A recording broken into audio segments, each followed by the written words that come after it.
What's going on, ladies and gentlemen? We're going to be wrapping up Week 6, 2015 of the NFL football season.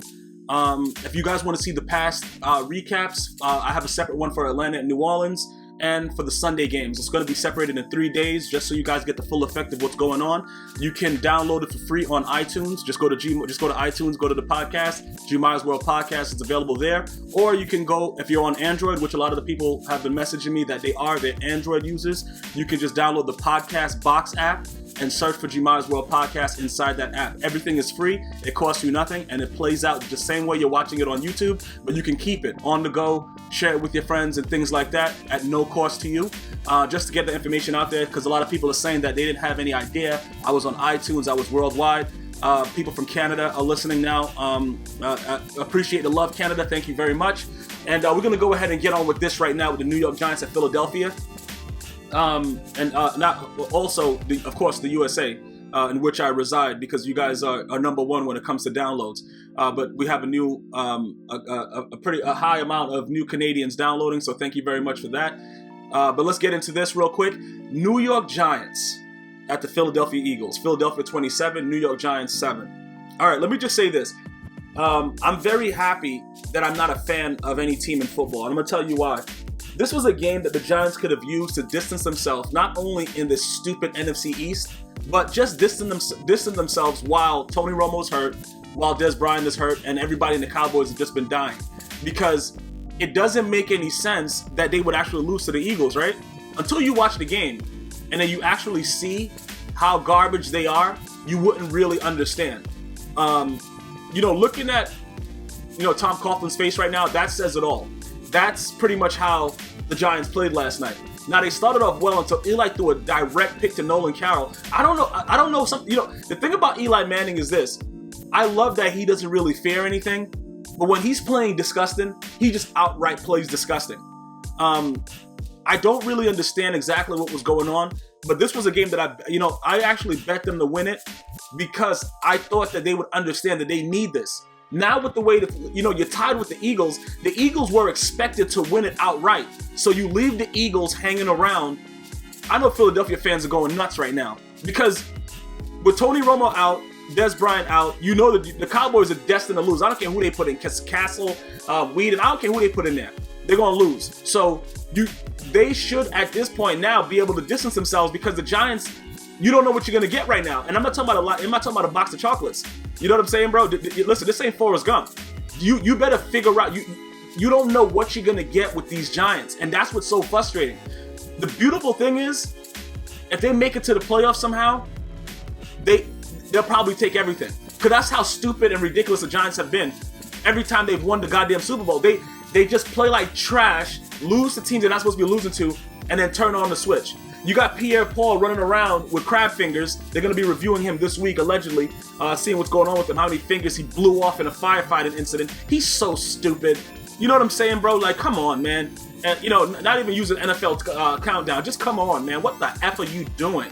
Why are you playing with fireworks like a child? You're a grown man. If you don't know how to light something and let it go, like, why are you holding on to it to show that you're a football player? Like, I could take this. Like, probably an M80 blew off your finger. I just can't take ridiculous foolishness, bro. That was just so stupid. And that's a big hit for the Giants. Apparently, with the way their line is playing, and the Eagles are doing whatever they want. And they could have still won the game, because even after Eli's ridiculous pick, Sam Bradford came out and threw a pick. Sam Bradford, I'm not sold on. So that's what I believe the Eagles' Achilles heel is Sam Bradford. So looking at that, the way the Giants played yesterday, OBJ, he's at least getting a touchdown a game. I can't even really be mad at him. You know what I'm saying? The other guys got to step up.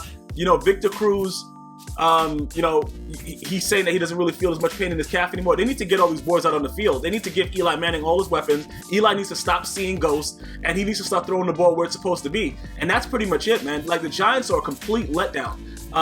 For me, like I said, I'm just happy I'm not a Giants fan. Because listen, bro, these kind of games that you're supposed to win, the Giants never usually win it during the regular season. But I give them credit because when they make the playoffs, for the last 2 times that they've made it, they usually, take everything. So, yeah, I'm not going to write them off, but I'm very, very angry about the way they played. The Philadelphia Eagles, however, I don't know what's up with Riley Cooper. Maybe he finally hopped the fence and got a couple N-words, as he said, when he was, you know, intoxicated at his little concert. But he was playing well. Dude was wide open. He was running around making plays. Okay, maybe Chip Kelly is not, you know, the fat Dr. Evil that we thought he was. Maybe he knows what's going on, because look, the guy was playing well.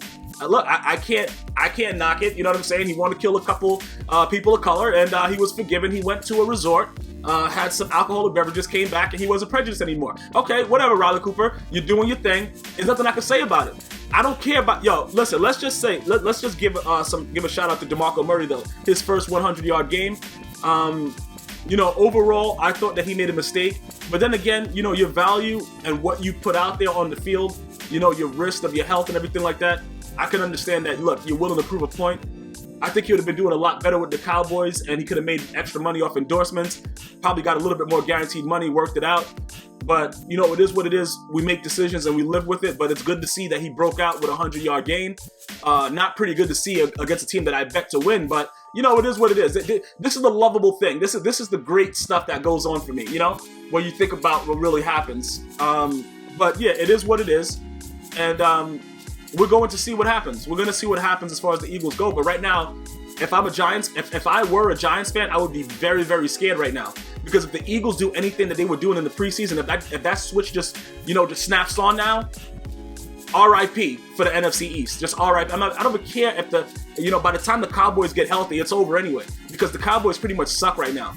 And that's pretty much why Tony Romo should have been considered the MVP last season. He means so much to that team. I understand Des Bryant is this and that, all that kind of crap. But Tony Romo being hurt, that's a bad situation. And that's what an MVP means to their team. And Tony Romo's shown with his loss, they're running around with chickens without, running around like chickens without heads right now. So that's pretty much it right now. The Giants suck, and the Eagles are on their way up to taking over the NFC East. So we're gonna go ahead and take a look at the upcoming games really quickly. The schedules, we're gonna look at the regular season schedules real quick, and we'll go into week 7. Okay. So week 7 is gonna start off with the Seahawks at the 49ers. They're both garbage. They're both in the NFC West, and it's like anybody's game, but the Seahawks are on the road, it looks like, right? Is that what's happening? Is the Seahawks at the 49ers? Yeah, at 49ers. Okay, so I'm going to go ahead and take the Seahawks here, because if they don't win this game, it's pretty much a wrap for the whole team, and I'm going to have to believe in them a little bit more than I believe in the Niners, because Kaepernick, I believe, may start doing some more Kaepernicking and throwing some more picks this game. So I'm going to go ahead and go with the Seahawks in this game. Pretty much just for that simple fact that if they lose it, they're pretty much done. 2-5 looks disgusting. You could rebound from 2-4, but 2-5, nah, I'm going to pass. You guys going to be finished. Bills at the Jaguars, it's the Bills, no-brainer. I like Blake Bortles, but the team sucks. Buccaneers at Redskins, I'm going to go ahead and take the Redskins in that one. They're both garbage, but I'm going to go ahead and take the lesser of the garbage. Falcons at Titans, the Falcons have to rebound. Mariota may be hurt, though, the MCL sprain. I don't know if they're going to play him. Usually that injury requires 3 to 4 weeks of healing, but I'll still go. I'm going to go ahead and take the Falcons. They lost for the first time. That's a division rival, though. The Saints, New Orleans, who that took care of them. I'm going to have to go ahead and take the Falcons. The Saints at the Colts. This is a tough one. This is a tough one right here. I really want to take the Saints because I believe the Colts suck. But if the Colts lose again, they should just fire Chuck Pagano on the field. So I'm going to have to take the Colts, no? I got to take the Colts here. Because if the Colts lose this game after coming off the most ridiculous play I've ever seen in my life, I don't know. I got to take the Colts here because I believe Chuck Pagano's fired. Chuck Pagano gets fired if they lose that game. So his coaching title is on the line. I'm going to take the Colts. I think the Saints are playing well, but I don't believe in the Saints right now. Vikings at the Lions. Calvin Johnson tried to reincarnate himself as Megatron. I don't believe he's there yet. I'm going to go ahead and... this is a tough one. I'm going to go ahead... This is a division game, though. I don't like this. I don't like... Bro, who else the Vikings have other than Adrian Peterson and Teddy Bridgewater? Look, all right, you know what I'm going to... Right. Is he really Megatron? No, I don't think he's Megatron. I'm going Vikings. I don't think he's Megatron no more. Steelers at the Chiefs. The Chiefs suck. Browns at Rams. Browns suck. Rams, I'm going to take. Texans at Dolphins. I'm going to take Dolphins and that new interim coach, Dan Campbell. Like I said, that man eats children, bro. not children when they're born. I'm talking about like the cells. You know what I'm saying? Like what Planned Parenthood cells. You know what I'm saying, bro? The dude is jacked out of his mind. Jets at Patriots. We're gonna take the Pats on that one. I don't believe in the Jets beating the Patriots right now. Raiders at Chargers. This is anyone's game because the Chargers pretty much suck. But I'm gonna take the Chargers because they're at home and they should be able to beat the Raiders, even though it's not really like a home game. But they're not in the black hole, so I'm gonna go ahead and take the Chargers on that one. Cowboys at the Giants. If the Giants don't pull this game out, I'm done with the Giants. Eagles at Panthers. I'm gonna go ahead and take the Panthers in this one.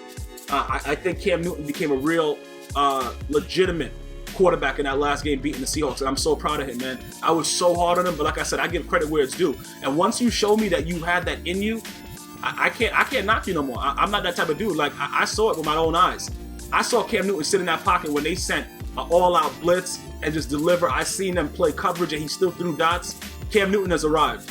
Ravens at Cardinals. I'm gonna go ahead and take the Cardinals. They had a big loss last week to the Steelers. I don't know how. Maybe it has something to do with Landry Jones, but let's see what happens. I think the Ravens suck, and by no means do I think that John Harbaugh should be fired. I just think that it's just been a rough year for them. Rock and roll. Terrell Suggs going down is a huge factor, but a good coach will find a way to win. Let's see what happens, man. I'm gonna have to go ahead and take the Cardinals. However, I know somehow they'll rebound. But Joe Flacco, yo, they really got him. Yo, he got them with that $100 million contract. Bro, got him, bro, Joe Flacco. But it is what it is. Those are my picks for Week 7. Hopefully you guys enjoy the first Thursday night game. And once again, you can download this on iTunes at GmiasWorld Podcast. You can download it on Android, GmiasWorld Podcast, but you have to download a separate app, which is called the Podcast Box app. And it's available in any app store for whatever your device is, and then you just search GmiasWorld Podcast. Or you can just Google GmiasWorld Podcast, and you should be put to the right channels, whichever way is easier for you. I do more than just football with podcasts. Other issues, just look out. You never know what you're going to get. Maybe life is a box of chocolates.